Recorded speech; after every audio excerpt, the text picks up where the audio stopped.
Hello everyone, I'm Harrison. And I'm Rachel. This week we're talking about lessons we learned in the first month, primarily with feeding and pumping. So stay tuned and join us on our journey to raise baby H.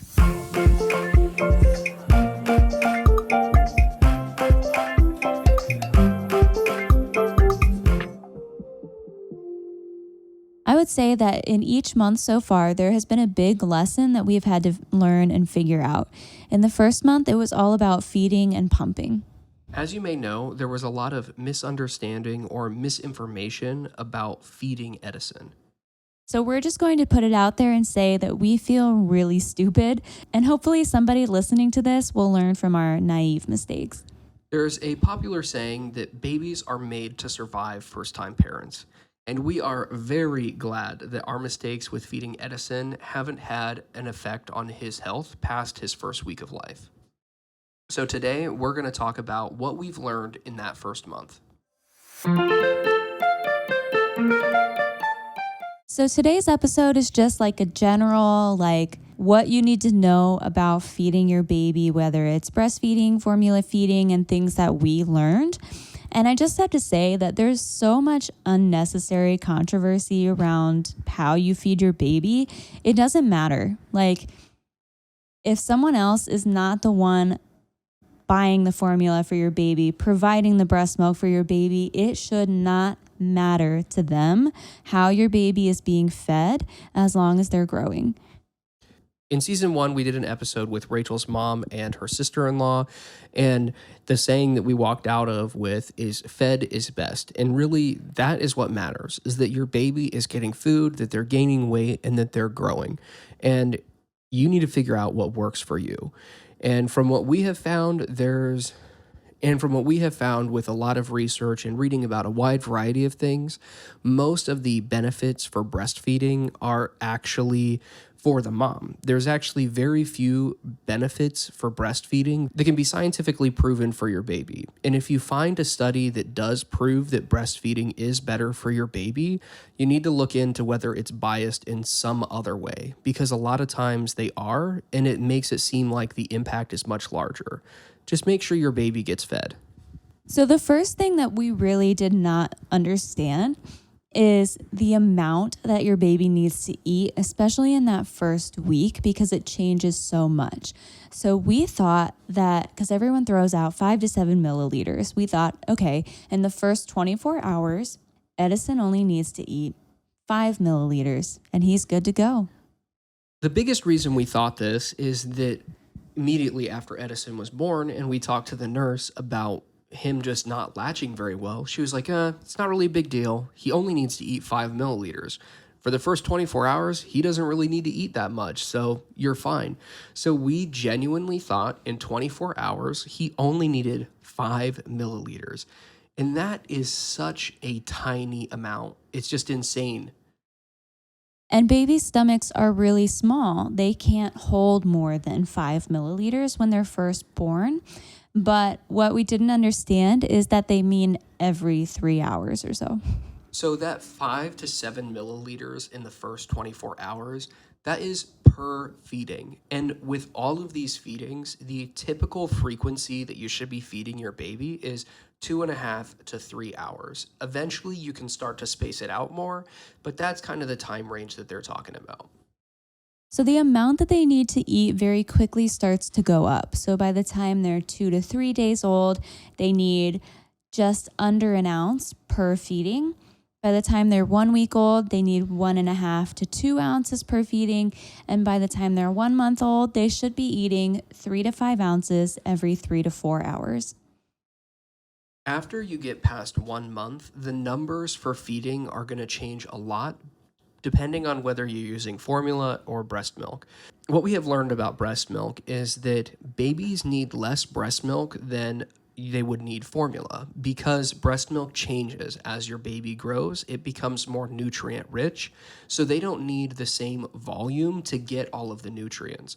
But formula doesn't change as the baby grows, so instead of being more nutrient rich, you just need to feed your baby more of it.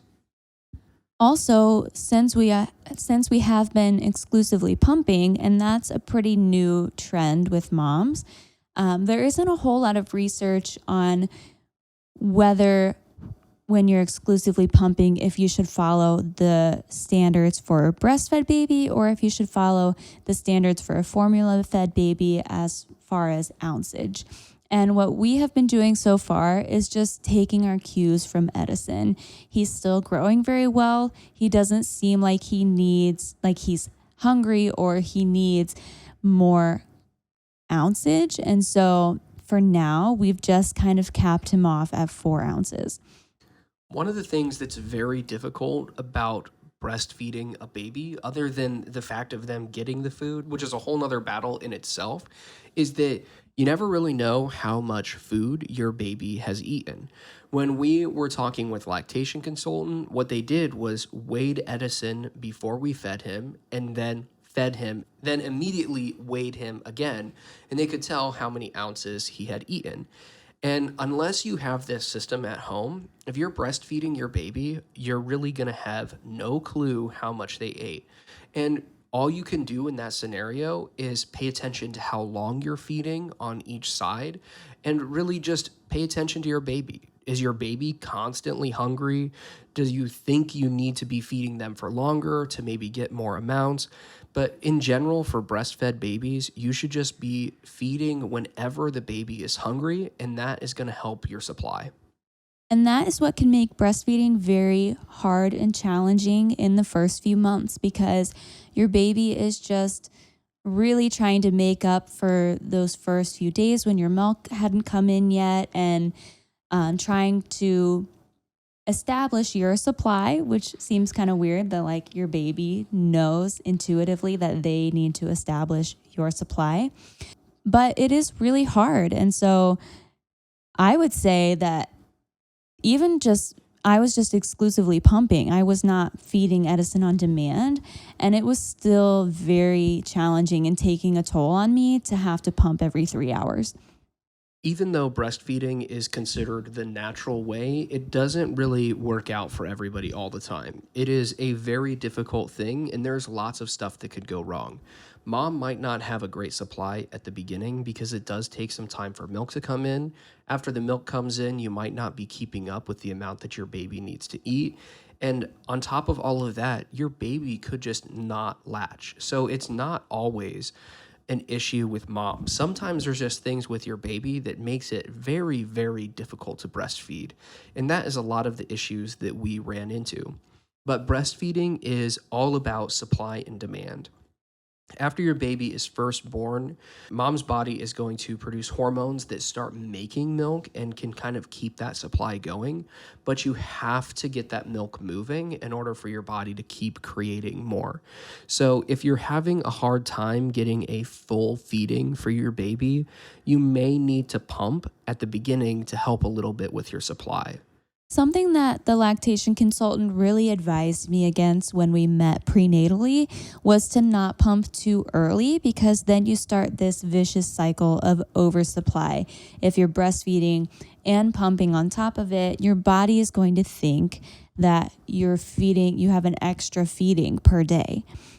Another concern with breastfeeding is a lot of the other issues that can happen, like getting mastitis or having an infection or, just all of these things that could happen. And the largest concern, I think, is mastitis. And the lactation consultant before Edison was here was really trying to let us know that mastitis happens when your milk doesn't move. And it just sits there and then it gives you an infection. So you want to try to avoid an oversupply at all costs because that is going to help reduce your chances of getting mastitis. And I also have to throw in there that not everyone can help it if they have an oversupply. Some people don't produce enough and they just really wish that they did have an oversupply. And some people that have an oversupply really struggle with clogs and things like that. And they wish that they would produce just enough for their baby so that they didn't have to spend all this extra time pumping. So it really is a tough comparison game, and just try to be grateful for what you are producing and what you can provide for your baby and not think about what someone else can do. While you're in the hospital, if a lactation consultant or a nurse or somebody tells you that you might need to start pumping, it's not something to be super concerned about. There are still ways that you can give that to your baby and do it the way that you want. So, if you want to do it through a bottle after whatever you've pumped, that is something that you're able to do, provided that you're pumping over 5 milliliters. Because if it's under 5 milliliters, they don't really want you to put it in a bottle. But if you don't want to introduce a bottle, they also have systems for that. So if it's under 5 milliliters, they're going to want you to feed your baby with a syringe. And we did this with Edison for a little while. And basically, these syringes are 1 milliliter. You fill them up with whatever the mom was able to pump. And then it's a very weird feeling, but you just stick your finger inside your baby's mouth. And then whenever they're sucking on it, you just start pushing down the syringe. And we did that for a little bit, and it probably took Edison like 10 minutes to eat 1 milliliter. Syringe feeding on top of paced bottle feeding are systems that you can use if you need to feed your baby through syringe or bottle temporarily with the intention of going back to breastfeeding. So we did do that a little bit at first with Edison. And then once we kind of realized that breastfeeding, like latching, was not going to be our situation, we didn't really care so much if he was paced feeding.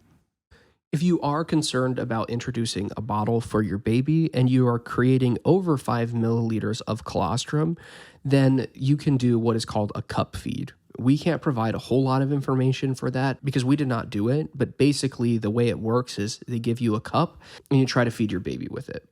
Another big indicator for if your baby is getting enough is how many diapers they have per day. So what we were told is that they need one wet diaper and one dirty diaper per day of life. So if they're 1 day old, they need one wet diaper, one dirty diaper until they're 6 days old. And then it should stay at 6 wet diapers, 6 to 7 per day, and then like 3 or 4 dirty diapers. I'm not really sure because this method or this algorithm has not been true for Edison. Yeah, the diaper output really has not matched for Edison. Part of that is because he was jaundiced, so we were trying to overfeed him to get that jaundice out, so it did skew these numbers a whole lot. And after we brought Edison home, we did have a brief period of time where we were concerned because he hadn't pooped in like 2 or 3 days. And this is one of those things that's just different about breastfed babies versus formula fed babies. For formula babies, they really want to see a poopy diaper or a dirty diaper about once a day. But with a breastfed baby, they don't really care how frequently you have a dirty diaper as long as you have one at least once a week. Now, the volume of that diaper does matter. So if your baby is only making a dirty diaper once a week, it should be a massive blowout. Another thing that is kind of concerning to our families that we've just kind of accepted as it is the consistency of his poops. So it's very liquidy. And I kind of think that's a testament to God's design in a way because babies' stomachs are not really finished developing until they're about 3 months old. So it kind of makes sense that their poop just kind of flows through them because they don't really have those muscles in place to be pushing a whole lot. It really is funny, but shouldn't be funny. But if you've ever watched a newborn try to poop, you just are so grateful that they're not pooping solids yet because it would just be an absolute disaster. So breastfed babies do have a much more runny poop. It's like the doctors typically refer to it like your snot. It's just like really, really runny. It's very mustardy color, and that is just normal. But for formula fed babies, their poop will have a whole different color. It's definitely not going to be so yellow, and it might be a little bit more like slime than like water. Something that's interesting about our story is that we have fed Edison every way that a baby can be fed. And so there are some things that we've learned with each type of feeding. So, when we say that we fed Edison almost every single way, it is because in the hospital for a good period of time, we were supplementing with formula. So, we spent a lot of time dealing with formula and really had considered whether we were going to need to do formula at home as well. A few things that we learned is that our doctor really recommended using the ready to feed formula for the first 2 months because something about the powdered formula isn't sterile enough or sanitary enough for an infant under 2 months old because they just have a really fragile immune system, digestive system, etc. That was big news to us because we know quite a few people that have formula fed their baby, and I don't know of any of them that use the ready mix until 2 months. So we weren't really expecting that at all. But when you're in the hospital, they have all of these bottles of ready mix, and you can use that there, and they're actually going to send some of it home with you. And if your nurse is really nice and you just like ask really politely, I suppose, then they might send you home with an even larger stash of it. So maybe you don't have to go buy a ton because the ready mix formula is significantly more expensive than the powdered formula. Formula is digested a little bit slower, so you should see pretty early on that your baby is going to be able to go longer without needing to eat. So they could go up to like 4 or 5 hours between a feeding. This is a huge benefit when you're talking about trying to get your baby to sleep overnight. And it is much more common for formula fed babies to be sleeping through the night faster than breastfed babies because it takes their digestive system just a little bit longer to make it through all the formula. And so that is really a common thing. Something that we talked a lot about formula when we were just looking into it is how do they actually make this stuff? Like, where does it come from? And what we ended up finding out is that most formula is actually dehydrated cow's milk, and then they add some additional supplements that your baby is going to need, and then you just rehydrate it with water, and basically it makes the formula for your baby. So if your baby is showing signs of an allergy, like they have hives or blood in their poop, then you may need to switch to a gentle formula or a soy based or something that's not cow's milk based. So if you're giving your baby completely breast milk, there are some things that you may need to add or remove from your diet. So similarly to formula, if your baby is showing signs of an allergy, you may need to do something called an elimination diet, which basically means that the mom would stop eating dairy is a really common one, or whatever your baby is allergic to, and your doctor can do a test, a stool test to see what your baby is allergic to. We're very fortunate to not be in a scenario where Edison is allergic to anything in the breast milk that we know of yet. So we haven't had to go down this route a lot, but we have seen and heard of lots of people that have these allergies.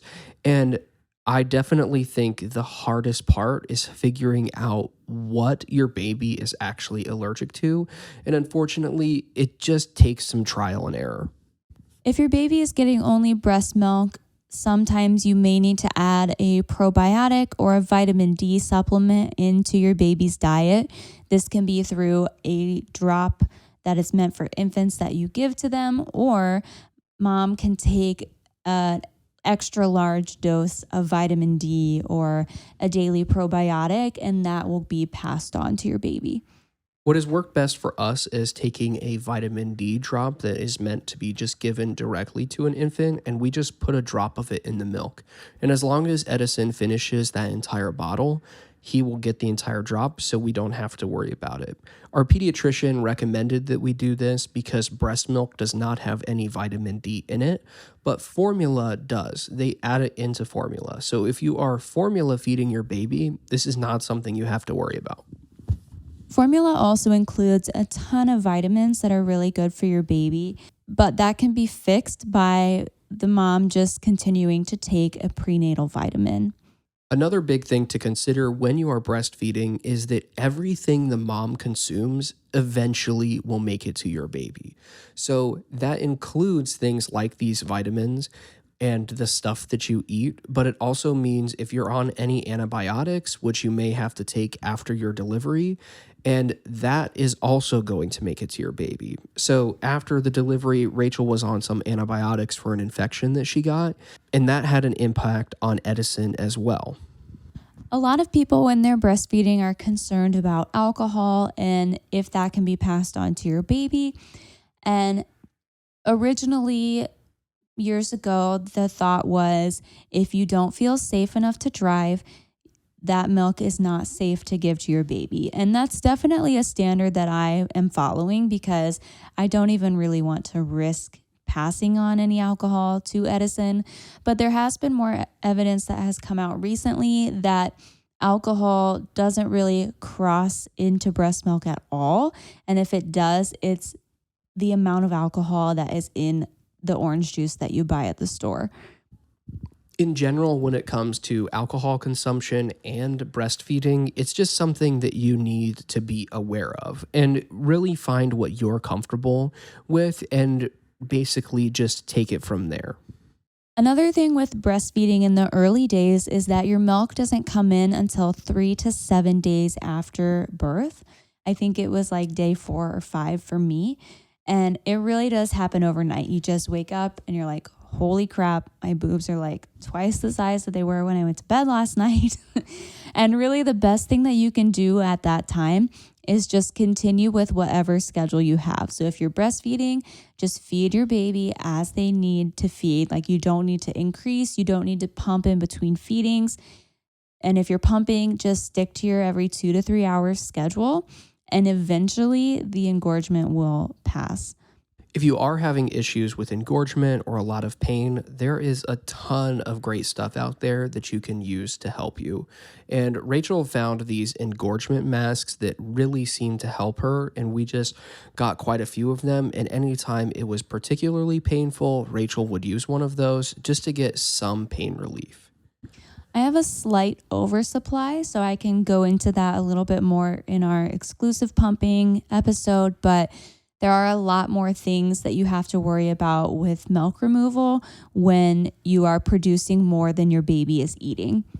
Before Rachel's milk had come in, we spent a lot of time doing a combo feed. And it was something that we found very interesting that you can mix formula and breast milk, and it doesn't really cause any issues in the milk. It does cause a little bit of a digestive issue if you're going to switch back and forth a lot for your baby. But as long as you're consistent with the schedule and hopefully you can move more towards just breast milk or just formula, then those digestive issues are going to go away. Another thing to keep in mind if you are formula feeding is that you can mix multiple formulas together. So if you're trying to transition from one brand of formula to another brand of formula, you may consider mixing those together as you start to transition from Formula 1 over to Formula 2 so that your baby gets used to it over time. There's also a couple different methods that you can use while combo feeding. So like Harrison mentioned, you can put them together in the same bottle. You can give your baby 2 bottles per feeding. So say we're doing 4 ounces, you can do 2 ounces of formula and 2 ounces of breast milk in separate bottles. Or you can rotate feedings and do 1 whole feeding of breast milk and 1 whole feeding of formula. We typically use the formula as a top off, so we would give him a bottle of breast milk, and if he seemed a little bit hungry, we would give him just a little bit more formula to try to finish that off. What we did find happening quite often as we were figuring out how much he needed to eat is he'd eat a whole bottle of breast milk and then he'd eat a half bottle of breast milk. And then we'd end up in this situation where we always were using like 1.5 bottles of breast milk whenever we fed him, and it just became really complicated. And so what we ended up switching to was just anytime we needed a little bit out of the next bottle, we just tried to use formula because then it didn't cause this huge mess. Unfortunately, Edison was one of the unlucky ones that had digestive issues from switching back and forth. So we ultimately have not used formula in quite some time because it just wasn't working out for him. And luckily, I produced enough that we can just give him more breast milk and it's fine. There are a ton of different ways that you can feed your baby, and we have tried a ton of different versions of it just in 1 month to figure out what works best for us.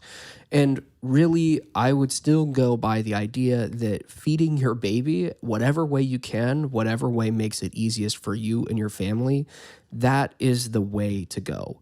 For us, what has worked best is exclusively pumping. So we are giving him as much breast milk as we can and using formula if we absolutely have to top him off. But he is pretty much never, and we don't really plan on trying to switch him back to nursing directly from Rachel. There's definitely a lot to unpack with exclusive pumping, and so we'll dive into that a little bit in the future. There's a lot of hacks that you can learn that will make it easier for you, but it really is just what works best for you. And as long as you are doing your research, making sure that they're getting enough, having enough diapers, then it really isn't a concern to anyone else. There's so much to learn about feeding your baby, and you can't really figure out what works best for you until your baby is here.